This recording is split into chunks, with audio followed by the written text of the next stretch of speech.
Hi అండి, నేను మీ Chandrakala. Welcome to Chandrakala maths world. ఈరోజు మనము 8th క్లాస్కి సంబంధించి SA2 క్వశ్చన్ పేపర్ ఎక్స్ప్లెనేషన్లో ఒక ఇంపార్టెంట్ ప్రాబ్లం అంటే 21 ప్రాబ్లం చూడండి. సింప్లిఫై 4/0 + 4/1 + 16⁴ డివైడెడ్ బై 4³ అంటే ఇదేమి మామూలు ప్రాబ్లమే కదా అనుకుంటారు. ఇక్కడ ఏంటంటే మనము ఎక్స్పోనెంట్స్ అండ్ పవర్స్ యొక్క రూల్స్ని యూస్ చేసి ఈ ప్రాబ్లమ్ని సాల్వ్ చేయాల్సి ఉంటుందన్నమాట. అంటే 16⁴ అంటే 16ని 4 టైమ్స్ వేసి మల్టిప్లై చేసి వేయడం కాదు, అలాగే చేయొచ్చు. బట్ మనకి ఎక్స్పోనెంట్స్ అండ్ పవర్స్ రూల్స్ ప్రకారం ఆ చాప్టర్ నుండి ప్రాబ్లం కాబట్టి రూల్స్ని బేస్ చేసుకొని ప్రాబ్లం సాల్వ్ చేయాల్సి ఉంటుందన్నమాట. ఇక్కడ చూడండి, 4/0 అని ఇచ్చారు. Anything power 0 is 1. సో 4/0ని 1గా రాసుకుంటాం. 4/1 మీన్స్ 4 ప్లస్ 16ని 4² రాసుకుంటాం. ⁴ అలాగే ఉంటుంది.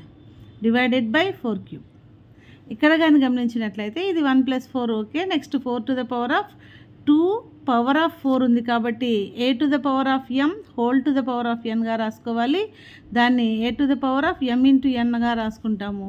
సో 4⁴ డివైడెడ్ బై 4³ ఇక్కడ డివైడెడ్ బై దీనికి మాత్రమే అనమాట. సో 4⁴ - 3 అవుతుంది. ఇది కూడా ఏంటంటే A⁴m / A⁴n equals to A⁴m - n.